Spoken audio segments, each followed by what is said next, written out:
Olá, seja bem-vindo, bem-vinda ao nosso Roda Livre. Hoje recebendo o deputado estadual Rafa Zimbaldi. Alegria em recebê-lo, Rafa. Edu, muito obrigado aí pelo convite, pelo carinho, né, agradecer a todos que nos acompanham e me colocar à disposição aqui para a gente fazer um bom bate-papo aqui.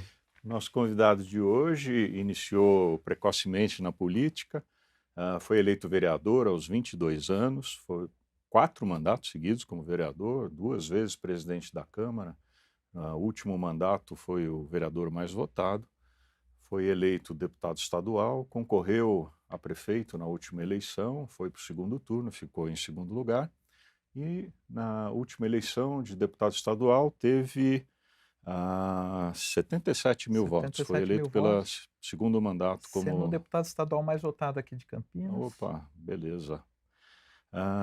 O Rafa é filho do ex-deputado federal Salvador Zimbaldi. Salvador Zimbaldi. Rafa, recentemente 2 projetos seus foram aprovados na Assembleia Legislativa e receberam a sanção, né? Sanção do governador e já estão valendo, né? Um é a identificação da pessoa com doença rara e o outro é o direito das mulheres a ter um acompanhante nas consultas médicas. Explica um pouquinho cada um deles, por É favor. isso, Edu, mais uma vez, né, obrigado pela oportunidade. Estamos aí cumprindo nosso segundo mandato, né, e um momento muito importante para a gente, porque eu que fui vereador 4 mandatos, comecei aos meus 22 anos, e agora ter, né, a possibilidade de representar Campinas e toda a região como deputado estadual na Assembleia Legislativa, o maior parlamento da América Latina, e para a gente é uma alegria, mas ao mesmo tempo uma responsabilidade muito grande. E lógico que além, né, de propor leis para o estado de São Paulo, a nossa função e a nossa missão como deputado é fiscalizar o poder executivo e também fazer a destinação de emendas parlamentares aos nossos municípios, principalmente, que é uma atuação que eu venho fazendo, a área da saúde. E Além emendas impositivas, que agora é lei, né? Você tem direito a, eu não sei qual é o valor, tem também o trabalho que você faz junto aos secretários de Estado e ao governador para ajudar os prefeitos e os municípios da região, né? Explica um pouco é como que é. isso. Então, assim, além das emendas impositivas, que hoje gira em torno de 10 milhões de reais, Por ano. né, por ano, cada Tá. deputado estadual. Mas você tem também a missão, né, Eduardo, de buscar os convênios entre os municípios, né? A gente falando de legislação, nós falamos aqui, tem a carteira de identificação das pessoas com doenças raras, também a obrigatoriedade dos hospitais públicos e privados de, de cada mulher que seja atendida ter direito a um acompanhante para acompanhá-la, seja num procedimento de consulta, um ginecologista ou um procedimento, médico ou de exame, até porque a gente sabe que em momentos difíceis, nós já tivemos várias denúncias de abuso sexual nesse sentido, mas, nós temos outras leis que acabam impactando na vida da população, né. A gente falou aqui do convênio e dessa relação junto com os secretários, mas, por exemplo, agora nós, junto com o governador Tarcísio, nós temos aí a destinação do SUS paulista, que é um complemento de até 400% nos procedimentos aqui no estado de São Paulo dos hospitais filantrópicos e santas casas, terem esse complemento do SUS paulista. E aí o próprio governo do estado vai bancar esses procedimentos. Então nós estamos falando do incremento de até 400%. Além disso, tem uma outra lei minha. Só para entender, Pois não. esses 400% é em cima do valor que o SUS já paga, é isso? Exatamente. Então, para você ter uma ideia, o Edu, hoje uma consulta, o Ministério da Saúde paga entre 5 e 15 reais. Esse Nossa, valor é é impossível, absurdo. né, um hospital, ainda mais um hospital filantrópico, ter condição de manter a sua estrutura, né, vamos colocar aqui uma média de 10 reais, uma média de 10 reais você não paga sequer energia elétrica, quanto mais o médico, quanto mais os insumos que ele usa. Uma luva hoje, né, custa em torno de 5 reais, né, então é algo que desde 2009 nós não temos aí uma atualização da tabela SUS. Então, vendo isso, a Assembleia Legislativa, junto com o governo do estado, estruturou essa questão do SUS paulista. Foi lançado agora recentemente pelo governador Tarcísio. Esse incremento será feito a partir do mês de janeiro do próximo ano, 2024, e que isso vai facilitar e ajudar a vida dos filantrópicos no estado de São Paulo. Para a Então, gente ter uma ideia, qual a participação dos hospitais filantrópicos no total do atendimento da população? é algo muito grande. Hoje, em torno de 70% da população dos atendimentos SUS, hoje no Brasil, é atendido pelos filantrópicos e santas casas. Nossa, Então nós estamos falando em 70%. É algo, assim, se nós perdermos a nossa estrutura de filantrópico, o país para. Então, os hospitais públicos, eles são importantes, são necessários, mas acabam custando mais caro do que um hospital filantrópico. Muitas vezes um hospital público custa 6 vezes mais do que um hospital filantrópico. É por quê? Porque o hospital filantrópico, ele primeiro, ele tem, toda uma estruturação diferente que tem um hospital público. Então você consegue fazer contratação, compras de equipamentos de uma forma mais barata, porque você consegue fazer a negociação, você consegue contratar, negociar o valor de um funcionário, de um médico, a contratação de determinado serviço, diferente do poder público. O poder público, ele tem que fazer, né, licitação. a licitação, você precisa fazer o concurso público, e ao longo da carreira do profissional, lógico que isso, né, você tem um plano de cargos e carreiras que isso acaba custando mais. Além disso, né, quando a gente faz uma licitação para o poder público, infelizmente, existe aí um movimento no grupo empresarial que para o poder público sempre tudo é mais caro. Então você pega uma concorrência do poder público e uma concorrência do privado, o privado paga bem mais barato do que o poder público.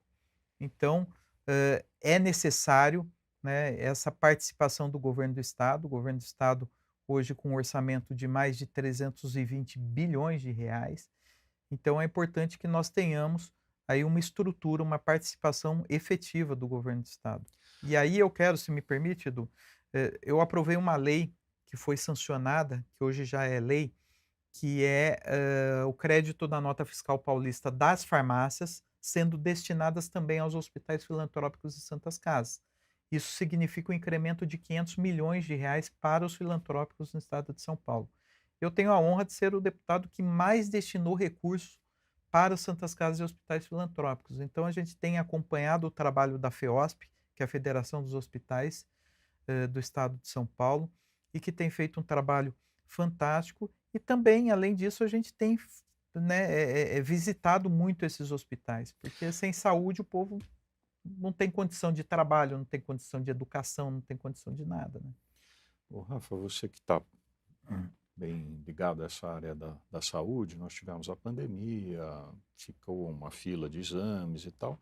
Como é que está a saúde hoje na nossa região aqui de Campinas? Não está fácil, não está fácil. Falando aqui, pela cidade de Campinas, Edu, a gente sofre um momento muito difícil. Campinas, e não é falta de dinheiro, tá? Nós estamos falando Campinas tem um orçamento de 2 bilhões de reais somente para a área da saúde. Um orçamento de 9 bilhões de reais. Então, Campinas, o que falta é atenção e gestão, né? Parceria.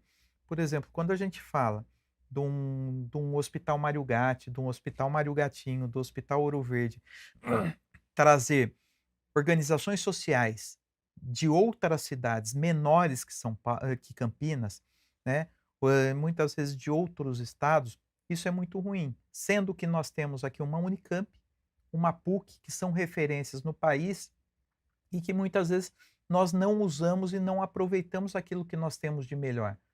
Hoje, o Hospital de Sumaré, por exemplo, que é administrado pela Unicamp, foi considerado o melhor hospital público do país. E, infelizmente, Campinas não usa aquilo que nós temos de melhor. A prefeitura não aproxima, né, de uma Unicamp, por exemplo, destinando oportunidades para a Unicamp, trazendo a FUNCAMP para administrar hospitais e pronto-socorros. Existem convênios com outras entidades, é isso? Muito, muito. Campinas hoje, infelizmente, tem terceirizado muito a saúde. Nós vimos que o Hospital Ouro Verde, recentemente, foi palco de um escândalo de corrupção jamais visto na história aqui da cidade de Campinas, que foi a organização social Vitale, apontado pelo Ministério Público num desvio de mais de 40 milhões de reais. E quando a gente traz uma organização social, primeiro o seguinte, nada contra as outras cidades, Edu, mas quando você traz uma organização social de uma cidade menor que Campinas, ela não tem o conhecimento, primeiro, da necessidade da população de Campinas e da nossa região. Campinas, por ser sede de uma região metropolitana, ela precisa ser referência. Então, quando você traz uma organização social de Bariri, né, que tem entre 10 e 15 mil habitantes, para uma cidade de 1.200.000 habitantes, para uma região metropolitana com 2.600.000 habitantes. E aí, quando a gente amplia isso aí para uma região administrativa que são 52 cidades, nós estamos falando de mais 6 milhões de habitantes.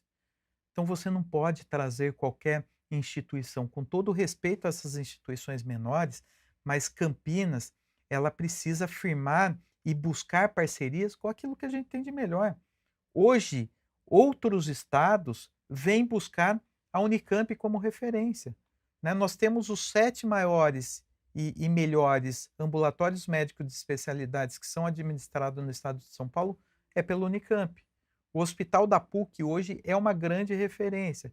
Quando a gente fala num hospital, num Sobrapar, por exemplo, que também é um outro hospital filantrópico, é uma referência mundial na cirurgia craniofacial. Sim. Quando a gente fala num Boldrini, que é um hospital que é referência no combate ao câncer infantil, e não só no combate e no tratamento, mas também nas pesquisas, e nós não usamos isso. Então nós temos algo muito bom e que nós não trazemos para dentro da cidade. Onde você vê a Unicamp, além dos 2 hospitais, do HC e do CAISM, além do Hemocentro, Gastrocentro, que está dentro da Unicamp, onde você vê ela atuando hoje dentro da cidade de Campinas? Não vê. A sua ideia seria que essas organizações ajudassem a administração da Nós precisamos disso. tá. Nós precisamos, Edu, buscar aquilo que nós temos de melhor. Hoje Campinas é uma referência no desenvolvimento hospitalar, no desenvolvimento médico, no desenvolvimento econômico, no polo de alta tecnologia. Campinas, quando a cidade ela se diminui, a prefeitura diminui a cidade do jeito que tem feito, né, volto a dizer, não é nada contra essas instituições, essas organizações sociais, mas Campinas pode muito mais, porque você não traz um setor de pesquisa, um setor de informática, um setor de engenharia, um setor médico de dentro da Unicamp. Hoje a Unicamp, o estado de São Paulo e o país, outros estados e o governo federal busca soluções dentro da Unicamp. E a nossa cidade, a nossa prefeitura não busca isso. Rafa, uma reivindicação da região metropolitana de Campinas, dos prefeitos, seria de mais um hospital metropolitano. Existe possibilidade de sair? Existe, existe sim, tenho trabalhado muito essa questão junto ao governador Tarcísio, já levamos essa pauta para o Eleusio Spaiva, que é secretário de saúde. Lógico, Edu, que não é algo fácil, né? Nós estamos falando do investimento de construção em torno de 260 milhões de reais, Poxa. e quando a gente fala no custeio disso tudo, é mais 200 milhões de reais por ano. Então não é algo pequeno, né. Então o que a gente precisa primeiro é ter uma previsão orçamentária do estado, que o estado assuma o custeio disso junto com as prefeituras da região metropolitana. Nós estamos falando aí em 20 municípios, e que é importante os municípios participarem disso, embora a gente sabe que a dificuldade dos municípios também não é pequena. A gente vê que os municípios hoje têm investido em torno de 30 a 35% somente na saúde. Então, mas precisa haver uma união entre governo municipal, governo estadual e a federação, governo federal, para estruturar um hospital aqui que consiga atender, além da região metropolitana, nós estamos falando de uma região administrativa com mais de 50 municípios, 6 milhões de habitantes, e que tem uma atuação da Diretoria Regional de Saúde, que é a DRS 7. Então, tudo Sim, isso precisa ser conversado e ter a união de todos os prefeitos. provavelmente não seria para o próximo ano, porque já estamos no Não, final. É, algo muito difícil. Mas eu acho que o primeiro passo, Edu, tem sido dado, né. Essa questão do SUS paulista, essa complementação de até 400%, isso vai já facilitar. começa a valer no Já próximo ano. começa a partir de janeiro de 2024. É algo que vai ajudar muito as instituições. Eu vou te dar um outro exemplo aqui, né, eu falei das referências, mas Campinas tem a maternidade de Campinas, Sim, que é uma grande sim. referência, né, como maternidade. Eu nasci na maternidade de Campinas, quem nasceu em Campinas, a grande maioria nasceu na maternidade. A nossa região hoje é atendida pela maternidade e está numa situação muito complicada e muito difícil, né. Está devendo em torno de 600, 700 milhões de reais, com dívidas junto ao governo federal, junto ao governo estadual. Então esse incremento do SUS paulista vai ser algo que vai aliviar, aí vai facilitar a vida desses hospitais filantrópicos para que eles possam continuar atendendo a nossa população. Muito bom. Nós vamos precisar fazer mais um rápido intervalo e voltamos na sequência com o nosso Roda Livre.